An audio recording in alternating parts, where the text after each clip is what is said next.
Since it's the Halloween season, I thought I'd share a small legend that occasionally makes its way around the town where I live.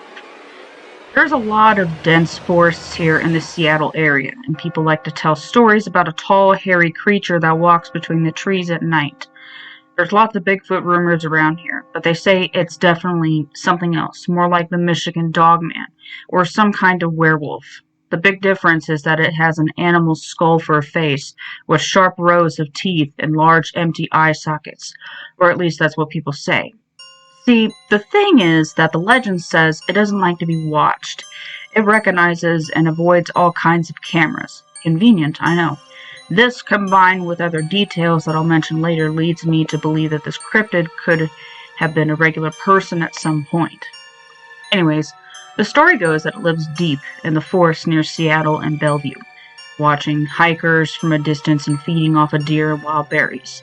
These food sources can be inconsistent though, which leads to the main risk that I'll get into after the instructions.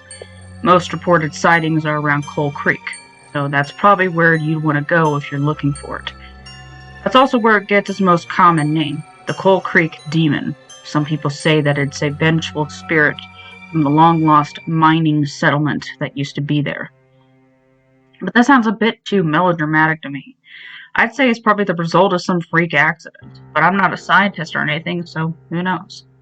There's no real reward for encountering this so-called demon that I've heard of, but if you want to seek it out anyways, here's what you need to do. Results are far from guaranteed. It can only be in one place at once, and it doesn't live to serve your interests. If nothing else, it's a fun excuse to go camping with some friends. Required supplies. To conduct this ritual, you'll need a gift, described below. Camping equipment. Flashlights, blindfolds, a remote-activated light source. Some of these items are only necessary for certain approaches, so you can read ahead and decide what exactly you need to bring. Instructions. Step 1. Prepare a gift. This could be a metal token or some kind of trinket, but it's usually recommended to bring a nice meal consisting of red meat and berries. This is a very important step because without a gift, it most likely won't show up, and if it does show up, you need to leave immediately. Step 2. Set up camp deep in the woods. You can still see lights from other structures, you aren't far enough.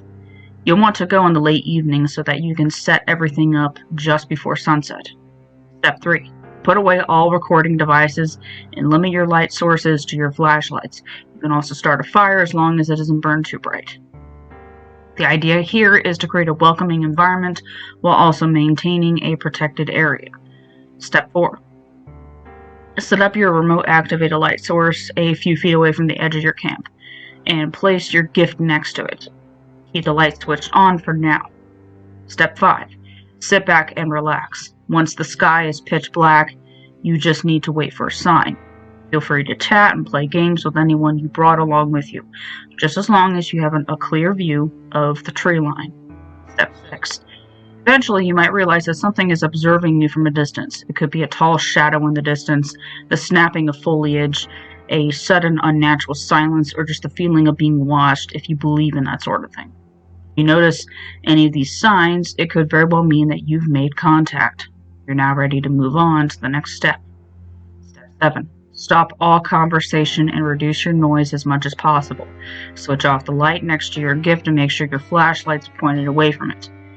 This is also where you need to pay close attention to these instructions, as any mistake up past this point will cause the demon to panic, which can have very dangerous consequences. Step 8. The demon should now approach your gift slowly. Stay calm and avoid any noises or sudden movements. Do not shine a light on it or take out any recording devices. If everything is done correctly, it will take the gift and briefly gaze at the people in your camp. However, if it ignores your gift and instead starts moving towards your camp, you need to get up and run to the nearest shelter you can find. Your lights will no longer matter, so just focus on moving as fast as possible. If you can't find anything nearby, try to hide in the surrounding foliage. According to all known recollections, it can run much faster than any human, so whatever you do, do it fast. This is the point at which most will be content to stop.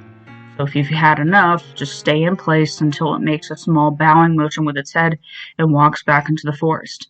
But if you're an idiot like my friend, you can continue through these next steps and potentially get a much closer encounter. I don't recommend it. In my opinion, you're just asking for trouble by now. Step 9. While this creature is near your camp, quickly eliminate all sources of light and put on your blindfolds. This is where it comes in handy to be using flashlights, since turning them off is much easier than dousing a fire. Step 10. The demon will now feel free to explore your camp and inspect you up close. You'll hear it rummaging through your supplies and pacing around you. You might even feel its breath on your face, but you need to remain calm and stay still. And whatever you do, do not remove your blindfold. This creature is known to be relatively passive towards humans if unprovoked, but if you happen to hear any sudden sounds of distress from your friends, immediately evacuate the area as described earlier. Step 11. Wait until it loses interest and walks away. Once you can no longer hear its footsteps, you're free to take off your blindfolds and turn your lights back on.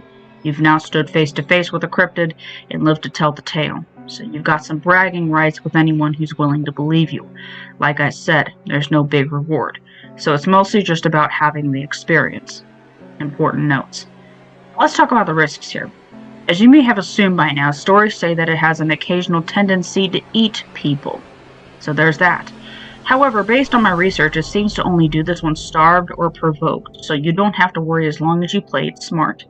If anything, you should feel bad for the hikers who randomly run into this thing with no preparation. I'd recommend going out during the summer or early fall, since that's when the blackberries are in season and the wildlife is most active. That's just my theory. But most of the darker stories I've heard take place during winter, so I'd say it holds some water. Now, like I said earlier, there's a chance that you could startle the demon and cause it to panic. I believe this is usually caused by it suddenly being caught in clear view by a person, so that's why you don't want to shine a light on it or try to record it. If it panics, then it will either run off in a hurry or attack the person watching it, mostly depending on how far away it is. That's why it's a stupid idea to let it walk around your camp, because one mistake could be enough to put you on a missing persons poster. Past encounters. Because of the positive reception to this post, I decided to do some more research on this thing. I found a lot of neat stuff, but there's too many stories to go over them all, so I'll just cover the big ones. The case of Brian Matthews. So back in 2004, this kid found himself in a bad situation, and I'm not just talking about him having 2 first names. At the age of 9, he's out on a hike with his parents when suddenly they turn around and he's just gone. I don't know what they were doing having him at the back of the line, but that's not the point here. Obviously, they immediately panic and run around yelling to him, and when that didn't work, they went to the police. Within a few hours, park rangers were sweeping the area. And after 2 days with no results, they brought in the National Guard. While they're out searching on day 3, the kid turns up, not with the cops. Instead, a group of backpackers find him sitting on a tree stump, 20 miles north from where he was missing. When they brought him in, he was healthy and well fed. When asked where he'd been, he just said that he was playing with a friendly bear he met. When shown an artist's sketch of the cold Greek demon, Brian immediately identified it as the creature he was talking about. Articles quote him as saying, "Did you meet him too?" when he first saw the sketch. In my opinion, this is a pretty big boon for the ex-human theory, unless there's some species of wild animal that just happens to have a habit of caring for human children like a parent would. Steven's camping trip. Now, as I mentioned briefly, my friend Steven carried out this whole process and ended up getting in over his head. At the time, we were both graduating high school, and he went on a camping trip with some other seniors to celebrate.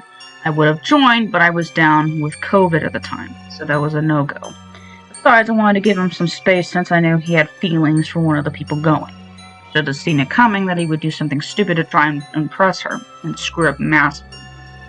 The group was telling scary stories around the campfire one night, so he brought up this ritual, and of course some of the people wanted to try it.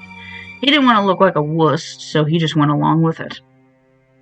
Once they started to get things rolling, most of the group checked out and walked down to the beach instead, including his crush. It was way too late for him to back up by then, so he just won the award for the world's biggest backfire. So at this point, it's almost pitch black outside. The 4 remaining people are putting beef jerky on a dinner plate, and Steven's just trying to keep his pants dry. They sit down with the plate for a while, and just as they're about to call it quits, the thing actually shows up. Everyone there is totally paralyzed, but they still move on, dousing the fire and wrapping bandanas over their eyes. I can only assume their brains were just running on autopilot by that point. Now it's pacing around the camp, slowly rustling through their bags and inspecting them, one at a time.